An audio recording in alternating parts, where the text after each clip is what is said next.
All right, guys, if it ain't one thing, it's another.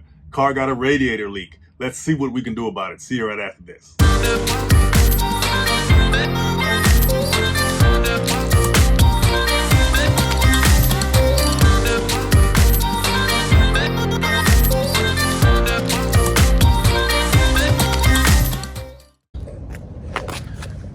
All right, guys, we got a leak.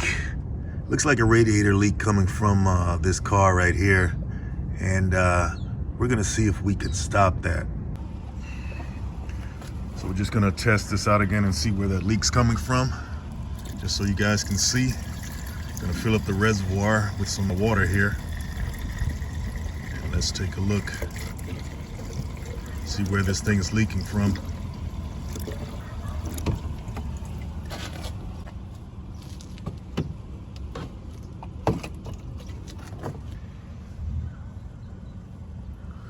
It's going through the system right now, so just be a little patient.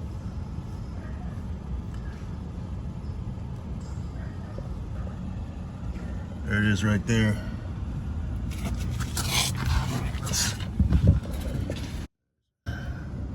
There it is right there.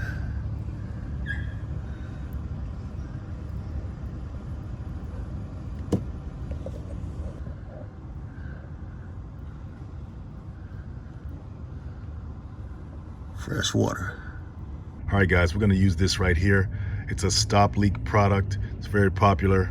And basically what stop leak is, it's a chemical additive that seals leaks in a vehicle's cooling system, like the radiator and other components. Now, it's a temporary seal. It doesn't last forever, even though it can last for months and even up to a year or years. So you pour the stop leak into your radiator and it travels through the cooling system, and the solution collects around the leaks and forms a bond that seals up the leak. Now, it's not meant for large leaks like warped cylinder heads and things like that. Those are gonna require repair immediately. Now, this is a Chrysler 200S, okay, and it doesn't have an access to the radiator in terms of a radiator cap. So in cases like this where there is no radiator cap, you can put the stop leak in the reservoir, where you put coolant or water, antifreeze and so forth. Before you use any stop leak or anything like that in your engine, you want to make sure that the engine is cool. You do not want to access a boiling hot radiator and get burned severely when you open the cap. Then we want to shake our bottle of stop leak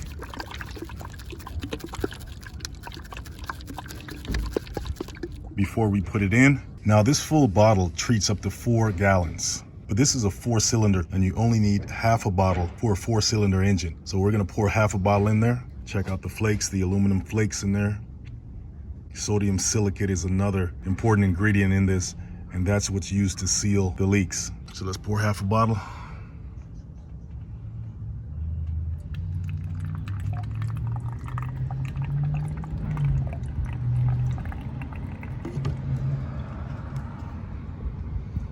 A little bit over half, but it'll be okay. Then I'm gonna take some radiator fluid. This is not water. This is actually real antifreeze. And we're gonna pour this up to the required level.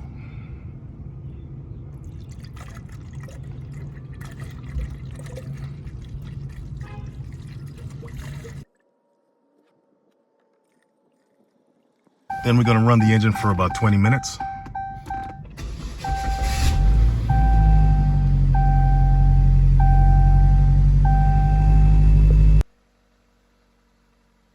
All right, guys, this is a longer part of the video. We're gonna watch the leak as it subsides or lets up, or maybe it won't. We're just gonna sit back and watch. Now, you gotta remember, stop leak is an immediate solution. It's like putting a Band-Aid on a cut. It's a quick fix that can get you back on the road right away. So if you don't have the money to replace your radiator right away, stop leak can be a lifesaver. So if you're on a tight budget already, it's good to have some stop leak on hand before you even have a leak. That's what you call being proactive. So keep a couple of bottles of stop leak in your car just in case this happens, because at some point it will. You don't have to be a professional mechanic. All you have to do is pour it in your radiator or your reservoir if you don't have access to a radiator cap like this vehicle. Now, those are some of the pros about stop leak, but what are some of the cons? Once again, it's a temporary fix. The biggest downside is just that.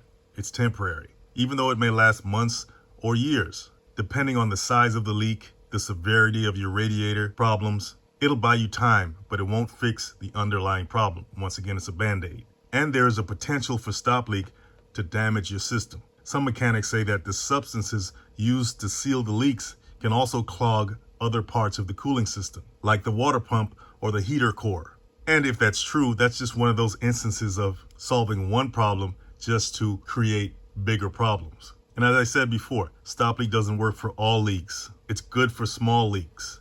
Now let's face it, they don't make radiators like they used to before. They were way more durable in terms of retaining heat and distributing the heat. You're talking about copper, brass, and cast iron. Now they have plastic radiators, plastic headers and tanks, just to save money, and they're lighter in weight. And the trade-off to that is that they're not as durable and they're much more harder to repair than the older copper, brass, and cast iron radiators. Now they do have aluminum radiators as well, which are lighter in weight and less expensive and has some of the benefits of the older cast iron, brass, and copper radiators in terms of conducting heat better, but it's still not as durable. So as a result of opting for the cheaper plastic and aluminum option, you're gonna have more problems, which only benefits the repair shops, not you. So this is what we're dealing with.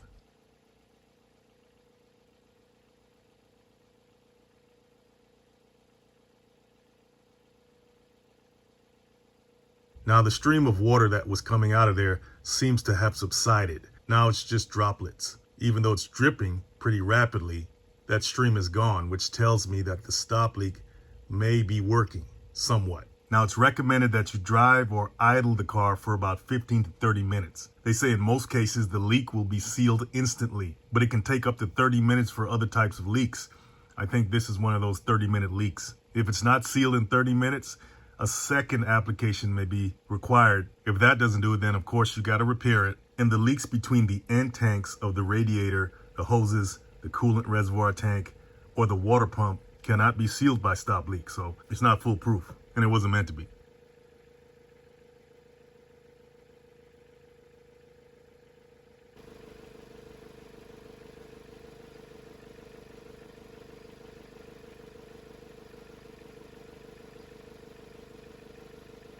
Okay, so we still got some coolant in there. It hasn't drained out. All right, guys, it's down to at least one drop every 3 seconds or so versus the faucet that it was earlier. I revved the engine up, put a little more pressure onto the sealing process.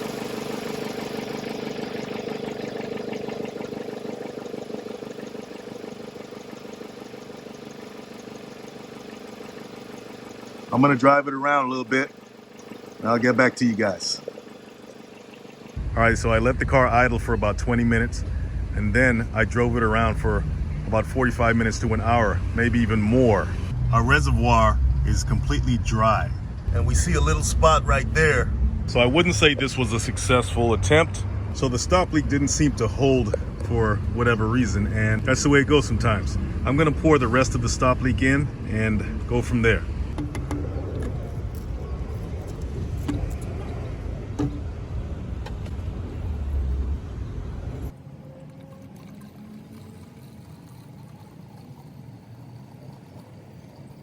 All right, so the radiator kept leaking, okay? Despite the fact that I put in another bottle of stop leak. What can you do? It wasn't enough. But I must say that the leaks were severely reduced, okay? So it's not pouring out like it was, and the car's not running hot like it was. So even though it's still leaking, the car's still drivable, straight to the repair shop.